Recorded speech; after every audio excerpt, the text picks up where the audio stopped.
जय श्री कृष्ण। नमस्कार। उपनिषदों के अध्ययन की श्रृंखला में मांडुक्य उपनिषद के आज के सत्र में सभी स्वाध्यायियों का स्वागत एवं अभिवादन। ओमकार के नाद के साथ प्रार्थना करेंगे।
वक्रतुंड महाकाय सूर्यकोटि समप्रभ निर्विघ्नं कुरु मे देव सर्वकार्येषु सर्वदा। या कुन्देन्दुतुषारहारधवला या शुभ्रवस्त्रावृता या वीणावरदण्डमण्डितकरा या श्वेतपद्मासना या ब्रह्माच्युतशङ्कर प्रभृतिभिर्देवैः सदा वन्दिता सा मां पातु सरस्वती भगवती निःशेषजाड्यापः। वसुदेवसुतं देवं कंसचाणूरमर्दनं देवकी परमानन्दं कृष्णं वन्दे जगद्गुरुम्। ॐ सहना भवतु सहनौ भुनक्तु सह वीर्यं करवावहै तेजस्विनावधितमस्तु मा विद्विषावहै। ॐ शान्ति शान्ति शान्तिः।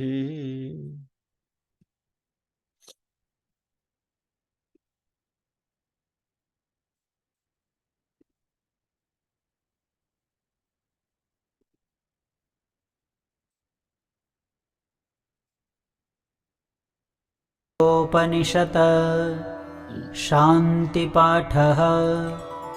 भद्रं कर्णेभिः शृणुयाम देवाः भद्रं पश्येमाक्षभिर्यजत्राः स्थिरैरङ्गैस्तुष्टुवागुंसस्तनूभिः व्यशेम देवहितं यदायुः।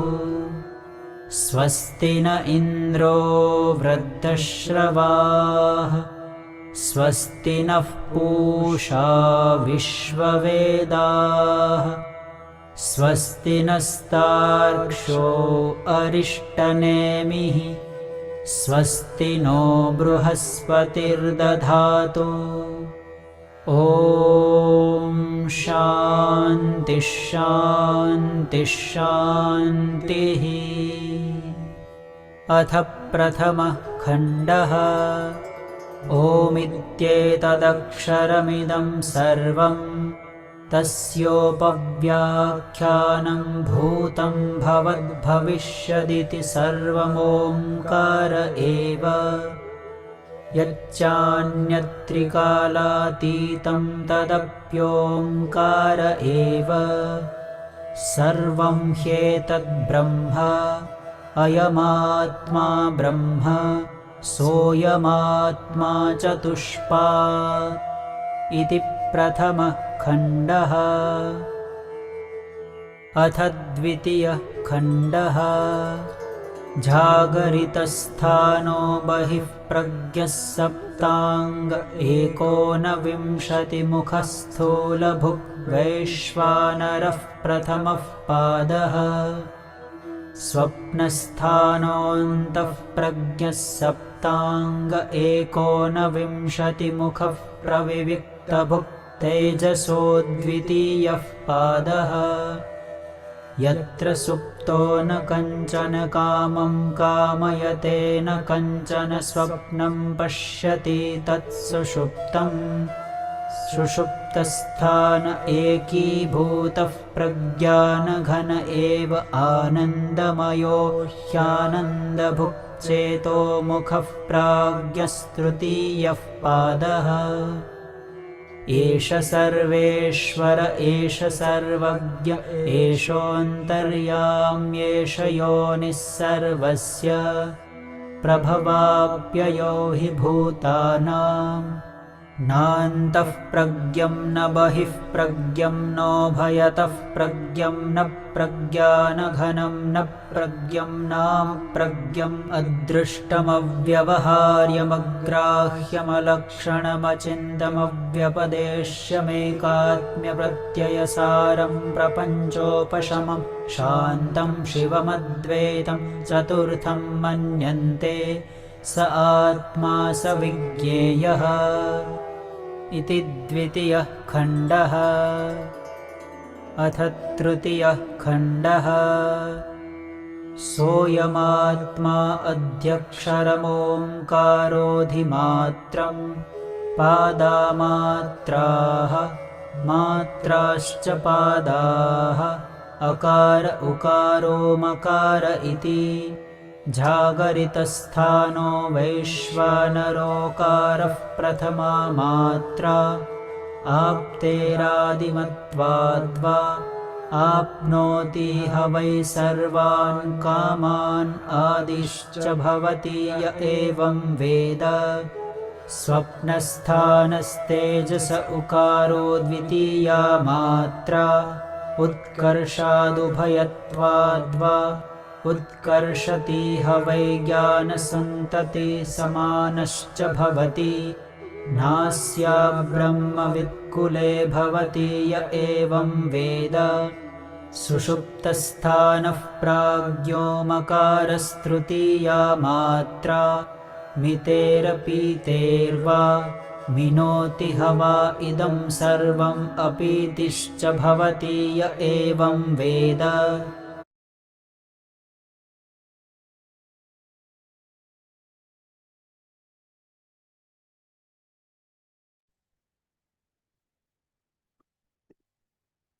हमने 10वां मंत्र देखा, आज 11वां मंत्र देखेंगे।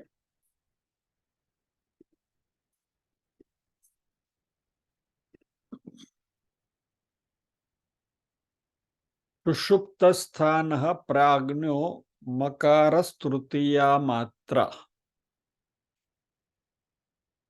मितेरपीतेर्वा मिनोति ह वा इदं सर्वमपीतिश्च भवति य एवं वेद। उसका अन्वय देखेंगे तो सुषुप्तस्थानः प्राज्ञः तृतीया मात्रा मकारः मितेः अपीते वा यः एवं वेद सः ह वै इदं मिनोति अपीति च भवति। इसका अन्वय संधि छोड़कर कुछ इस तरीके से ये मंत्र देख सकते हैं। एक एक शब्द का अर्थ देख लेते हैं। सुषुप्त स्थान, जो हमें मालूम है, जागृति, स्वप्न और उसके बाद वाली तीसरी स्थिति सुषुप्ति की। और ये सुषुप्त स्थान जो है वो प्राज्ञ है, बराबर।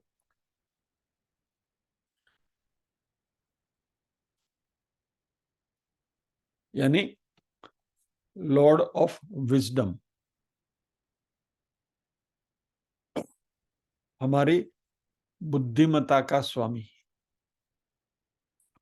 और वह तृतीय मात्रा है और वह मकार है, यानी कि ओमकार में अ, ओ और म, उसमें तृतीय मात्रा जो मकार है वह यह है। यानी कि उसका पैरेलल हमारी जो चेतना की जो स्थितियां हैं, जागृत, स्वप्न और सुषुप्ति, तो जागृत के स्थान पर हमने अ को देखा, स्वप्न के स्थान पर ऊ को देखा, और अभी सुषुप्ति के स्थान पर हम मकार को देख रहे हैं। मिते है, वह नापने का साधन है वो। अपीते है वह, और फाइनली य एवं ह वेद, जो उसको इस तरीके से जानता है। यह एवं ह वेद, वेद यानी जानता है, यह वेद यानी कि जो जानता है, एवं यानी ऐसे ही जो उसको इस तरीके से जानता है। इदम वै मिनोति, वह यह ब्रह्मांड को इस तरीके से नाप सकता है या तो नाप लेता है। और वह अपीति च भवति, अपि इति च भवति, यानी वह ब्रह्मांड में घुल मिल जाता है, या तो ओमकार में घुल मिल जाता है, या तो मोक्ष की स्थिति को प्राप्त कर लेता है। Becomes the departure into the eternal. Eternal यानी कि जो सत्य है, वो सत्य के साथ आप यूनिफाई हो जाते हैं, आपका एकीकरण हो जाता है, यानी कि आप ब्रह्म में मिल जाते हैं। ये उसका अर्थ है। सुषुप्त अवस्था वाला प्राज्ञ, यानी कि प्रज्ञा का ईश्वर, प्रज्ञा यानी हमारी इंटेलेक्ट, हमारी बुद्धि, बराबर, उसका ईश्वर यानी कि उसका बॉस, प्रज्ञा का, मापने के कारण तथा अंतिमावस्था के कारण वह है मकार, तृतीय वर्णाक्षर, जो उसे इस प्रकार जानता है, वह अपने साथ संपूर्ण विश्व को नाप लेता है और ब्रह्म में लीन हो जाता है। यह उसका लिटरल मीनिंग है। आइए अभी श्लोक में प्रवेश करते हैं।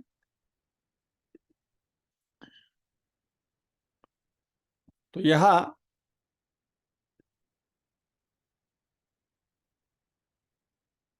कंपैरिजन हो रही है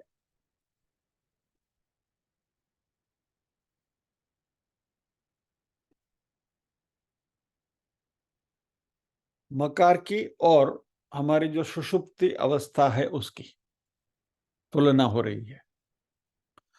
सुषुप्त स्थान प्राज्ञो मकार तृतीय मात्रा, मकार जो है वो ओमकार जो तीसरी मात्रा है, वह हमारे चैतन्य का तीसरा जो स्टेट है, प्राज्ञावस्था है, उसके साथ उसको कंपेयर किया जा सकता है, कंपेयर किया जा रहा है।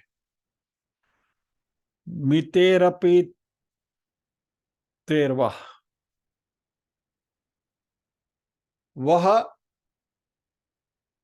सभी चीजों का नापदंड है और उसी के अंदर सब कुछ समा भी जाता है। It measures everything and everything dissolves into it.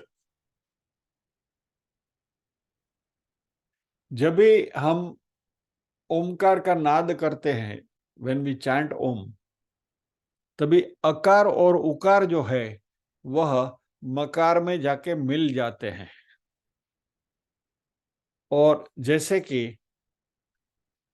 हमारी जागृति और स्वप्न की जो भी हमारी संवेदनाएं हैं वह प्राज्ञों में यानी कि सुषुप्ति में जाकर मर्ज हो जाती है या तो उसमें घुल मिल जाती है और वही हमारा कारण शरीर भी है। तो जैसे हम ओमकार की ध्वनि मकार से उसको पूरी करते हैं, इसी तरह हमारी सभी अनुभूतियां यह सुषुप्ति अवस्था में समा जाती हैं। और जैसे हम ओमकार का जब दूसरा आवर्तन शुरू करते हैं तो अकार से शुरू करते हैं, तो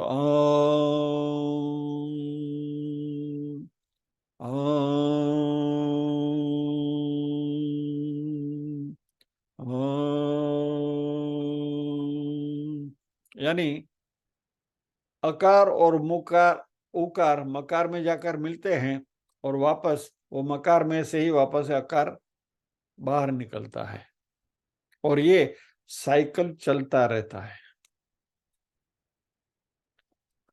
इसी तरह हम जागृत अवस्था में हैं, स्वप्न में चले जाते हैं और फिर सुषुप्ति में चले जाते हैं और सुषुप्ति में से वापस हम जागृत अवस्था में आते हैं। तो हमारी जो सुषुप्ति अवस्था जो है वह जागृत अवस्था की कारण अवस्था है। कारण यानी कि कॉज और कार्य यानी कि इफेक्ट। तो जागृत अवस्था जो है वह कार्य है और उसका कारण जो है वो सुषुप्ति है, यानी deep sleep is the cause and waking state is the effect.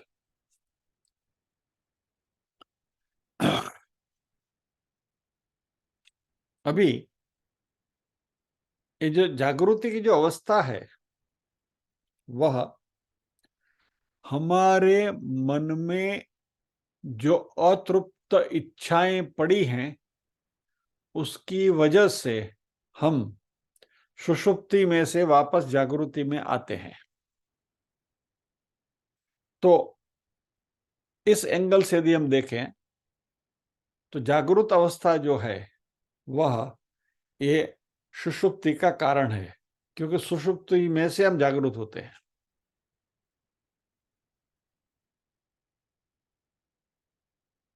इसी तरह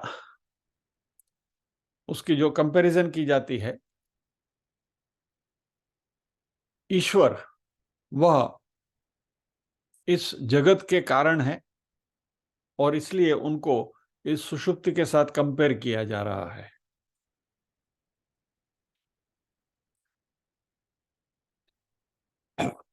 सबसे पहली बात ये समझ लें कि हम सुषुप्ति में से जब भी जागृत अवस्था में आते हैं तो सुषुप्ति में हमारी जो अतृप्त इच्छाएं वासनाएं जो टेम्पररी उस स्थिति में शांत हो गई है लेकिन फिर भी है पोटेंशियल स्टेट में, वो इच्छाएं अभी पूरी नहीं हुई है, वो वासना अपनी जगह पर है, लेकिन क्योंकि आप सो गए इसलिए आपकी जो भी इच्छाएं हैं वह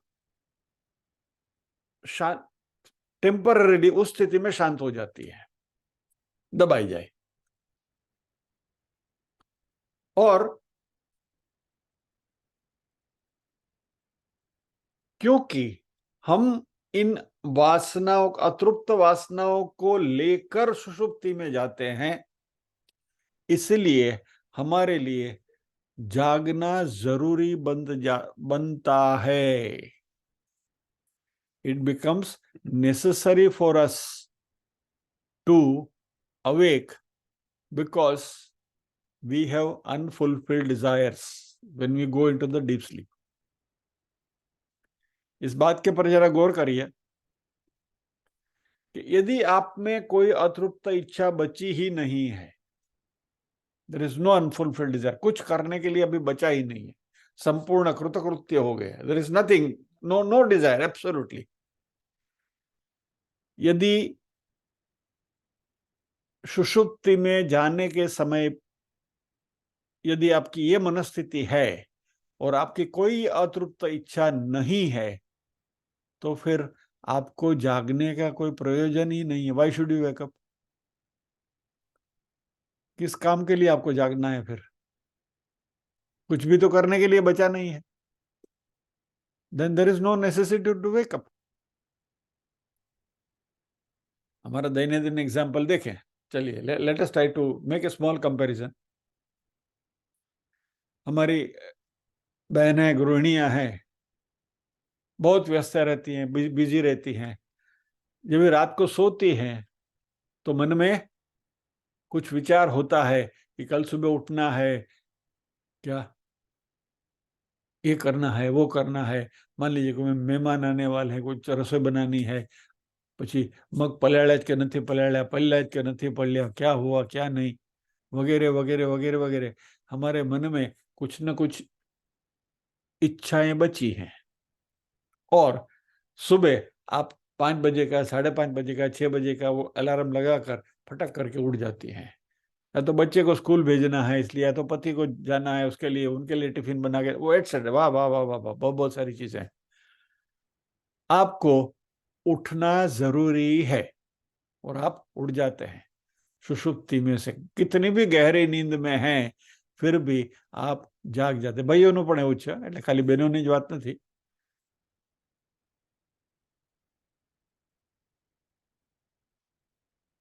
अभी मान लीजिए कि आप 8 दिन का वेकेशन लेकर कहीं रिसोर्ट में चले गए, बराबर। अभी वहां टू डू लिस्ट है ही नहीं, कुछ करने का ही नहीं है, आराम ही आराम है। सुबह उठ के चाय भी नहीं बनानी, क्योंकि वो भी रेडीमेड आती है। तो फिर आप क्यों उठोगे जल्दी? फिर तो 5:30 बजे या तो 5 बजे अलार्म रख के उठने का कोई प्रयोजन ही नहीं है, because you are nothing to do, you are absolutely free, कुछ काम ही नहीं है, उठ के भी बैठना ही है। तो ये हमारी जो भौतिक स्थिति है उसके साथ हमने एक छोटी सी कंपैरिजन करी कि भाई ये जो 2-3 घंटे की सुबह जो शांति है, उसके लिए भी हमें फिर नींद में से जल्दी जागने की जरूरत नहीं है। तो कुछ भी करने का बचा नहीं है, there is no to do list at all. हमारी कोई अतृप्त वासना बची ही नहीं है, तो फिर हमें कोई उठने का प्रयोजन ही नहीं। सुषुप्ति में गए, बस खत्म।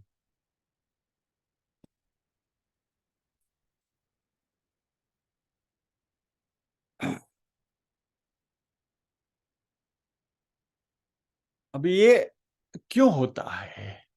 हम ये सुषुप्ति में से जागते क्यों है? क्योंकि हमारा जो प्रारब्ध कर्म है वह बैकग्राउंड में उछलता है। प्रारब्ध कर्म इट कीप्स एजिटेटिंग, और ये हमें उठने को या तो प्रवृत्ति में शामिल होने के लिए प्रवृत्त करता है, यानी कि वो हमको एक्टिविटीज में वो धकेलता है, और फिर जाग कर इस विश्व के अंदर या तो इस जगत के अंदर हमें जो आगे कुछ करना है उसमें हमें लगा देता है। क्या? प्रारब्ध कर्म।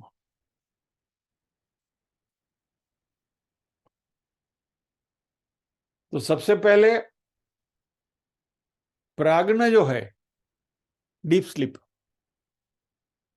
वह जागने के लिए कारण है, क्योंकि प्राग्न में ही आप जागते हैं, और फिर बाद में तेजस यानी कि जो स्वप्न की स्थिति तो है ही।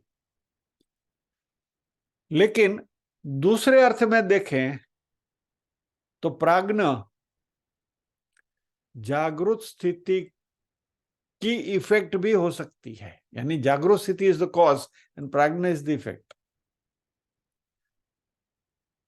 जागृत स्थिति में आपने सभी कार्य खत्म कर दिए,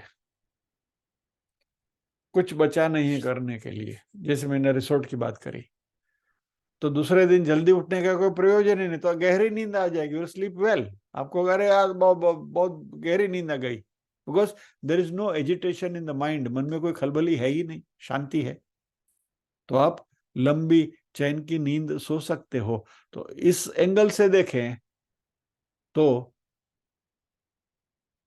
सुषुप्ति की जो गहरी नींद की जो अवस्था है, उसका कारण जागृत अवस्था है, क्योंकि जागृत अवस्था में आपने आपके टू डू लिस्ट में कुछ बचाया नहीं है, इसलिए आप अच्छी नींद सो पाए, and there is no disturbance in the mind, therefore you can sleep well.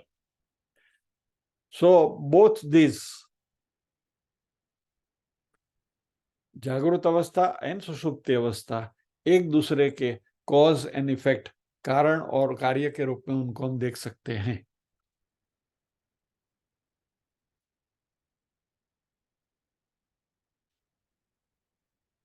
मकार का भी कुछ ऐसा ही है।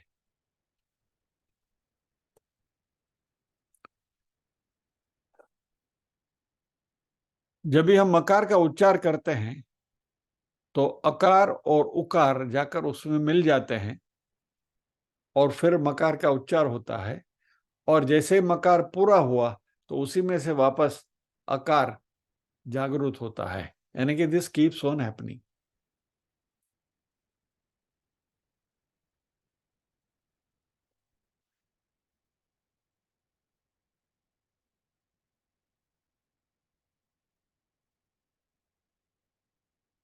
अभी यहां इसको मिते है ऐसा कहा गया है, यानी कि इट्स अ मेजर, नाप है।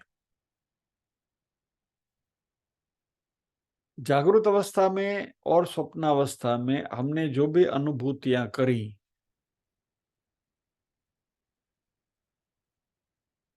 वह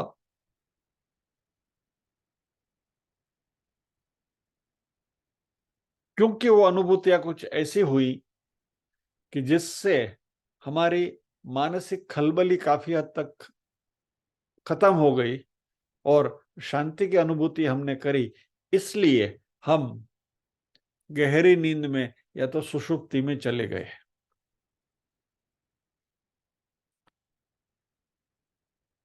लेकिन फिर भी इनमें से कुछ बातें हैं जो संचित बनकर हमारे साथ गहरी नींद में आ जाते हैं, और ये जो अतृप्त संस्कार वासनाएं जो हैं, वो हमारी प्राज्ञ की स्थिति में है, उनमें से वापस उठना और उसमें से वापस स्वप्न, और ये साइकिल चलता रहता है।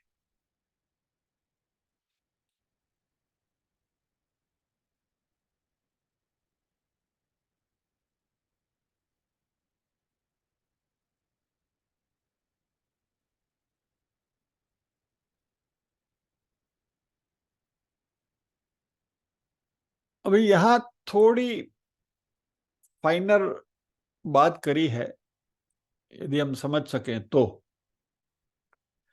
यह जो सुषुप्ति की स्थिति है वह जागृत स्थिति की अनुभूतियों का माप या तो मापदंड है, मेजर है।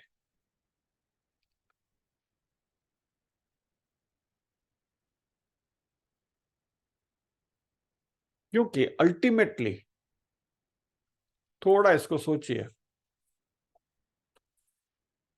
कि जो भी काम हमने जागृत अवस्था में किए और स्वप्नावस्था में भी कुछ जो हमें उसका रिप्ले हुआ, पहले जैसे हमने देखा है कि जागृत अवस्था टेप रिकॉर्डर के रिकॉर्डिंग मोड के साथ हम कंपेयर कर सकते हैं, स्वप्नावस्था है वो टेप रिकॉर्डर के प्ले मोड पे कंपेयर कर सकते हैं, क्योंकि स्वप्नावस्था में कोई रिकॉर्डिंग नहीं होता, जागृत में जो रिकॉर्डिंग होता है वही स्वप्न में प्ले होता है। बट ये टेप रिकॉर्डर कुछ अजीब तरीके का है, तो वह 1-to-1 प्ले नहीं करता कि आज सुबह आपने खिचड़ी खाई तो स्वप्न में भी खिचड़ी आने का कोई भरोसा नहीं है, गारंटी नहीं है, स्वप्न में दूध पाक पूरी आ सकता है, क्योंकि वो जो टेप रिकॉर्डर प्ले करता है वो सब मिक्स मैच करके प्ले करता है और कुछ भी प्ले करता है, बट इट डज प्ले। जो रिकॉर्ड हुआ है वही वो प्ले करेगा। एनीवे, ये बात हमने करी थी जब भी हम सपना की बात कर रहे थे। अभी ये उसको क्या प्ले करना है, या तो जागने के बाद क्या करना है, वह सुषुप्ति अवस्था में पोटेंशियल स्टेट में जाकर स्टोर हुआ है। विज्ञान के विद्यार्थी ये बात अच्छी तरह से समझ पाएंगे।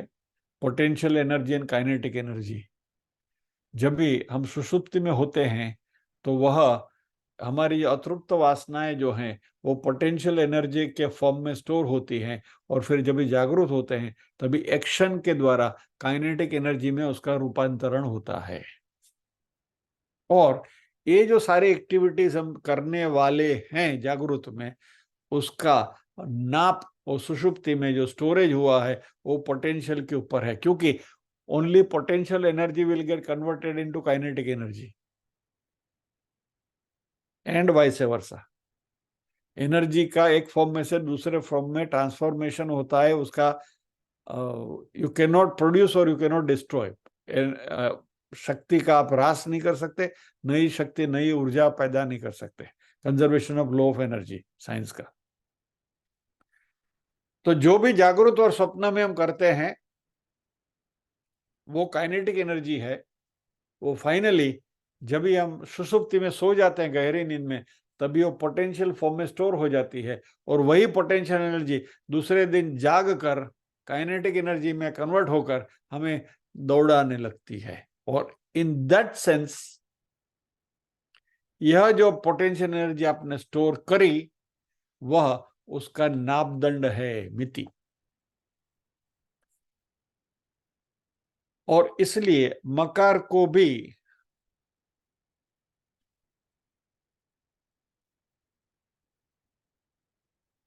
अकार और उकार का कंटेनर माना गया है।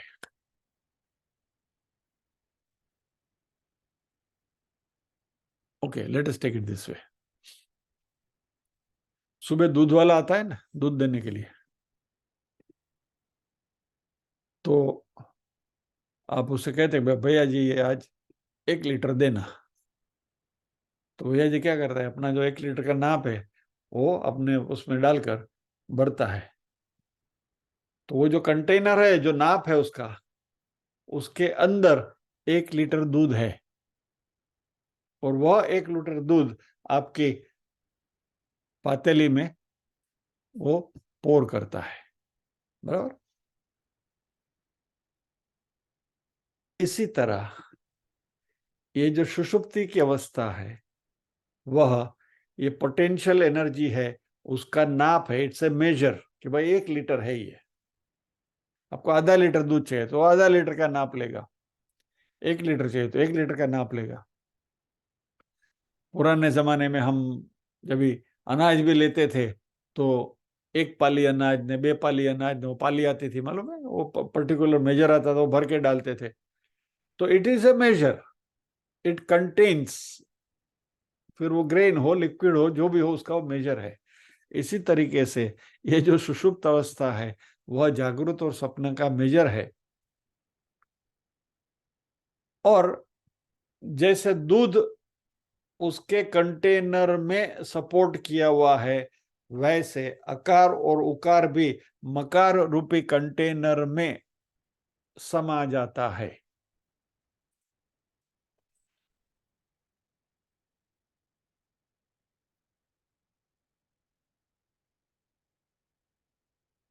मिनोति हाव इदम सर्वम, जो इस तरीके से मेडिटेशन करता है, ध्यान करता है, यानी कि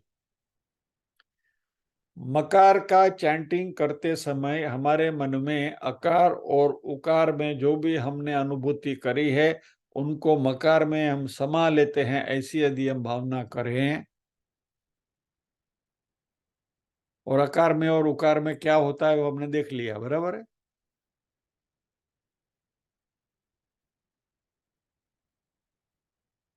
इस तरीके से मेडिटेट करेंगे तो सभी चीजों को नापने की हमारी क्षमता बढ़ जाती है।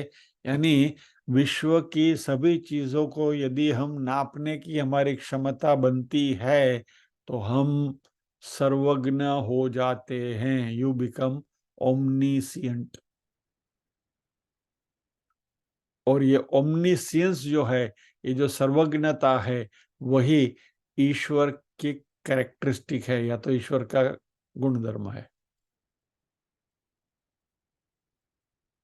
यानी आप स्वयं ईश्वर बन जाते हैं, उस कक्षा में पहुंच जाते हैं। यानी आप विश्व की सभी चीजों के आप नापदंड बन जाते हैं। You become the yardstick.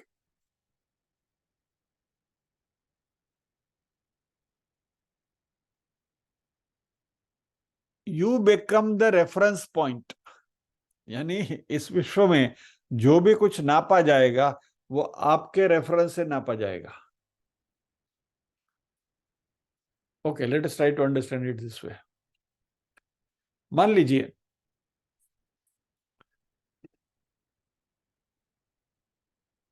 आप स्टूडेंट हैं, बराबर, कॉलेज में पढ़ रहे हैं। तो जो ग्रेडिंग की जो सिस्टम आती है, यहाँ अमेरिका में वगैरह क्या करते हैं, A grade, B grade, C grade, D grade, ऐसा देते हैं। तो ग्रेडेशन कैसे होता है कि भाई सभी विद्यार्थियों का पहले आकलन किया जाता है, आंसर शीट उनकी एक की जाती है, और फिर उन सबका एक स्टेटिस्टिक्स बनाया जाता है, और फिर उनको ग्रुप्स में बांट दिया जाता है। तो यानी वहां उनके पास कोई न कोई एक रेफरेंस पॉइंट होता है कि मान लीजिए कि 70% एंड एबव ए ग्रेड में डालो, 50 एंड एबव बी में डालो, फिर 35 एंड एबव सी में डालो, और लेस देन 35 को डी में डालो। तो उसके लिए कोई ना कोई रेफरेंस पॉइंट है, और इस रेफरेंस पॉइंट के हिसाब से ग्रेडेशन होता है। लेकिन अभी यहाँ ये मंत्र में ऋषि क्या कह रहे हैं कि यदि आप इस तरीके से मकार का ध्यान करेंगे, अकार और उकार में जो आपने अनुभूति करी उसको संजोकर उसको मकार में आप ढालने की कोशिश करेंगे, और इस तरीके से यदि आप मकार का ध्यान किया तो आप स्वयं वो मेजर बन जाएंगे। फिर वो 1 लीटर का नाप आप खुद बन जाएंगे। अभी तक क्या था, दूध वाले के पास जो 1 लीटर का नाप था उसके रेफरेंस से वो 1 लीटर दूध पोर करता था। अभी 1 लीटर का जो नाप है वो आप स्वयं बन जाएंगे, यानी कि वॉट एवर यू से इज 1 लीटर। आप बोलोगे इतना 1 लीटर है तो वो 1 लीटर बन जाएगा। इन शॉर्ट, आप सर्वज्ञ बन जाओगे, आप ईश्वर की स्थिति में आ जाओगे। You become the reference point for the whole creation. और इसलिए because you become the reference point, अपितिश्च भवति, सब कुछ आप में समा जाता है। बहुत बड़ी बात है ये। यही बात भगवत गीता में भी दूसरे अध्याय के 70वें श्लोक में भगवान ने करी है। स्थित प्रज्ञ के लक्षण की चर्चा करते हुए, समराइज करते हुए श्लोक कहा है, आपूर्यमाणमचल प्रतिष्ठम समुद्रमाप प्रविशन्ति यद्वत् तद्वत् कामायं प्रविशन्ति सर्वे स शान्तिमाप्नोति न काम कामी। आपूर्यमाणम अचल प्रतिष्ठम समुद्रम आपः प्रविशन्ति यद्वत्। आपूर्यमाणम,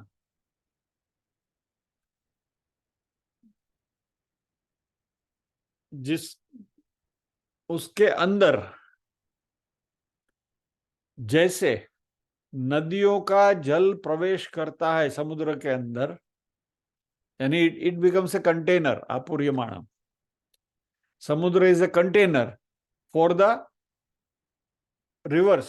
सारी नदियां आकर अपना जल समुद्र में उंडेलती हैं, और समुद्र सभी उसको समा अपने में समा लेता है जैसे।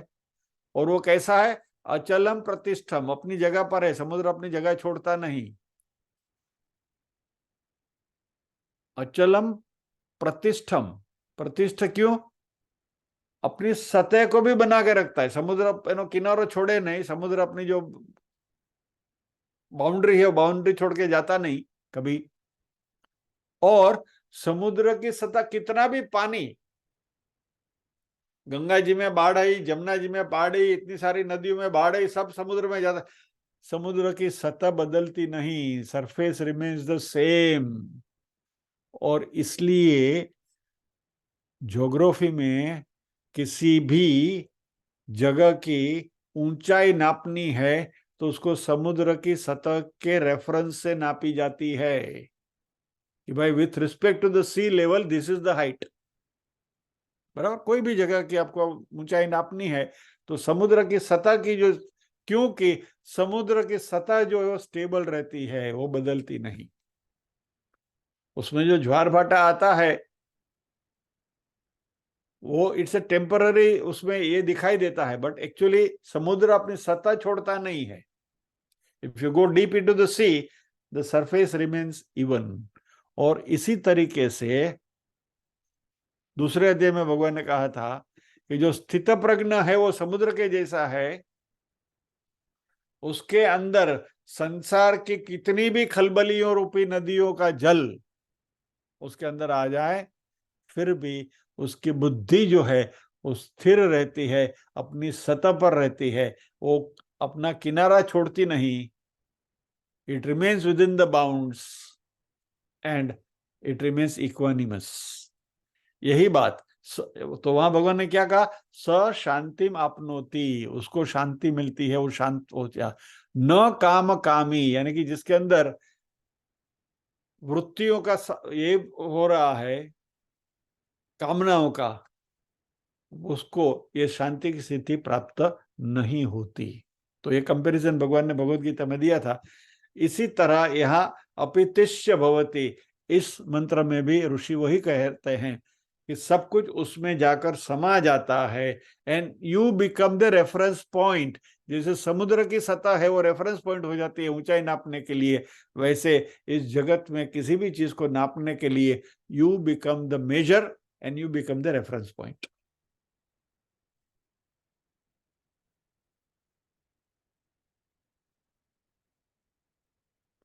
तो ये प्राज्ञ की स्थिति और मकार दोनों का ऐक्य इस तरीके से यदि आप सोचोगे और इस तरीके से यदि आप मेडिटेट करोगे तो आप सर्वज्ञ बन जाओगे।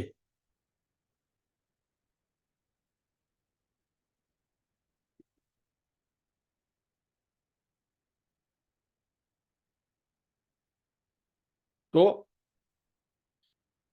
प्राज्ञ और ईश्वर का यहाँ तालमेल बनाया जा रहा है। प्राज्ञ यानी कि हमारी सुषुप्ति की अवस्था, और मकार और ईश्वर के जो कॉमन फैक्टर्स है क्या है?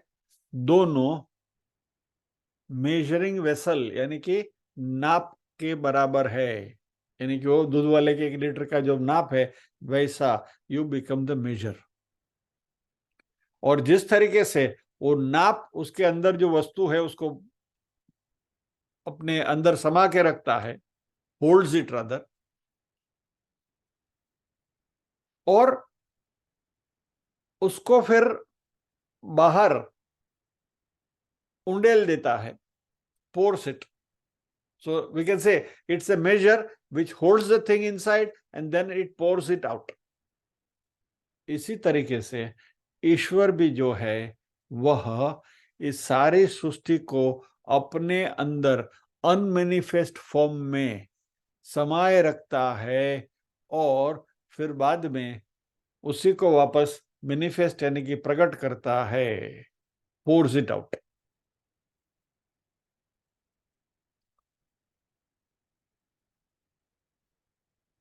इसी तरह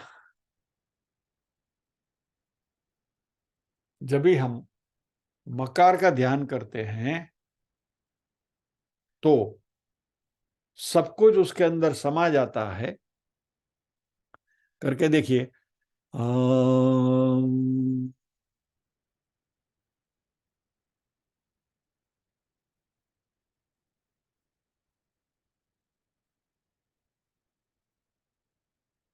तो अकार और उकार उसमें समा गए, और फिर वापस उसी में से आप मुंह खोलेंगे तो अकार प्रकट होगा। तो अकार और उकार उसमें समा गए, मुंह बंद हुआ, मकार हुआ, और जैसे ही उसी में से जब आप मुंह खोलते हैं तो आकार प्रकट होता है।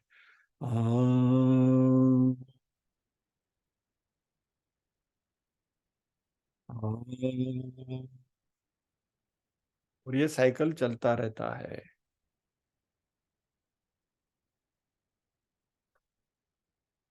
यानी ये मकार या तो ये ईश्वर, ये सबको निगल जाता है।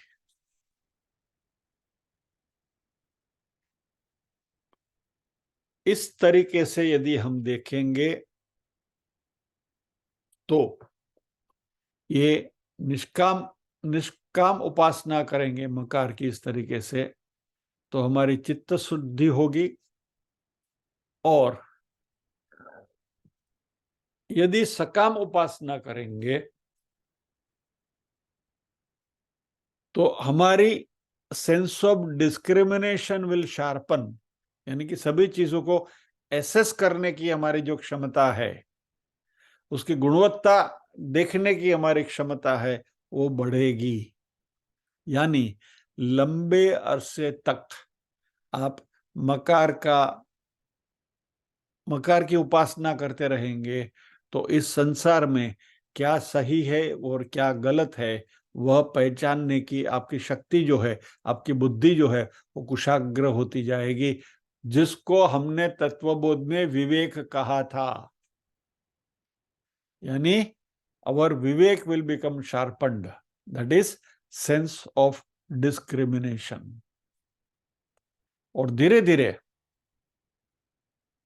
इस तरीके का जब भी हम मेडिटेशन करते रहेंगे, उपासना करते रहेंगे, तो ये जगत जो है वो मिथ्या है और ब्रह्म सत्य है।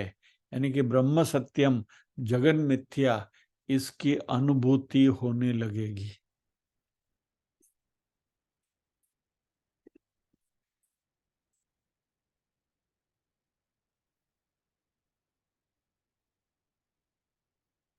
तो हमने क्या देखा, आकार का यदि हमने अध्ययन किया तो हम सर्वव्याप्त हो जाते हैं, हमारी सभी कामनाएं परिपूर्ण होती हैं, हम जो भी इच्छा करते हैं वो इच्छा घटित होती है। Whatever you desire it gets fulfilled. ये भौतिक स्तर पर आकार के उच्चार से ये हमें प्राप्त होता है। उकार का यदि हम उच्चारण करेंगे तो हमारी ज्ञान की सीमाएं जो बढ़ती जाएंगी और हम सभी प्रकार की असमानताओं से ऊपर उठ जाएंगे, और हमारे कुल में ब्रह्म को नहीं जानने वाली संतति कभी उत्पन्न नहीं होगी। ये उकार के बारे में हमने बात करी थी। तो अकार में सभी इच्छाओं की परितृप्ति, उकार में सभी असमानताओं से ऊपर, संतति की ब्राइटनेस, ये सब, यानी कि हम ब्रह्मविद होने लगते हैं। और जब भी मकार का जब भी हम ये करते हैं, अध्ययन करते हैं तो उसके ऊपर ध्यान करते हैं, तो ये आकार की जो सिद्धियां हैं और उकार की जो सिद्धियां हैं वो भी मकार में जाकर मिल जाती है, एंड अल्टीमेटली हम ब्रह्म के साथ घुल मिल जाते हैं। यानी इट इज अ मेजर, यानी कि इस पूरे विश्व को हम माप लेते हैं, नाप लेते हैं, हमें पता चलता है कि ब्रह्मांड क्या है, विश्व क्या है। We come to know everything and finally we know ये सब मिथ्या है, ब्रह्म सत्यम जगन मिथ्या, ये भाव उभरता है और मुक्ति के लिए ultimately this is the situation. और इस तरीके से आकार उकार और मकार का ध्यान करते रहने से हमारी चित्त शुद्धि होकर जो चौथी स्थिति जो है उसके लिए हम तैयार हो जाते हैं। और फिर ये चौथी स्थिति में क्या होता है वह ऋषि हमें अगले मंत्र यानी कि 12वें मंत्र में बताएंगे, जिसकी बात हम अगले गुरुवार को करेंगे।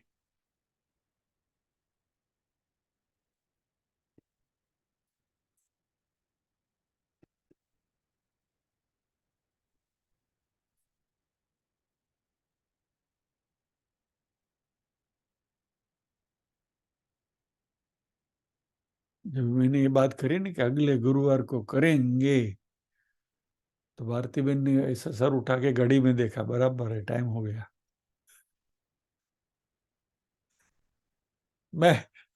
मैं आपके जैसा शिक्षक नहीं हूं, लेकिन शिक्षक के जो गुण है वो कुछ आत्मसात किए हुए हैं। समय से पीरियड शुरू करो और पीरियड को समय में पूरा करो। तो ये प्रार्थना करें।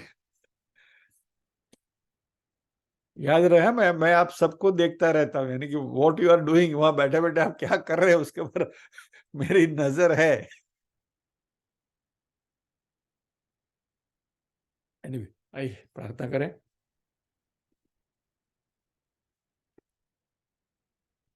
ओम असतो मा सद्गमय, तमसो मा ज्योतिर्गमय, मृत्योर्मा अमृतंगमय, सर्वेषां स्वस्तिर्भवतु, सर्वेषां शांतिर्भवतु, सर्वेषां मंगलं भवतु, सर्वेषां पूर्णं भवतु, लोका समस्ताः सुखिनो भवन्तु, लोका समस्ताः सुखिनो भवन्तु। नाहं कर्ता हरिः कर्ता, हरिः कर्ता हि केवलम्। ओम शांति शांति शांति। सभी के हृदय कमल में विराजमान परम कृपालु परमात्मा को वंदन करते हुए आज के सत्र को विराम देते हैं। अगले गुरुवार फिर मिलेंगे अगले श्लोक के साथ। आज के जय श्री कृष्ण कहने से पहले आदेश की बात कर दूं। आदेश कुछ ऐसा आया है कि श्राद्ध पक्ष चल रहा है, इसलिए श्राद्ध के बारे में कुछ बात होनी है। क्योंकि आज ये 11वां मंत्र की चर्चा पूरी करनी थी, तो the time slot was designed accordingly, इसलिए आज 11वां मंत्र समय से पूरा कर दिया। श्राद्ध की बात हम कल करेंगे। जय श्री कृष्ण।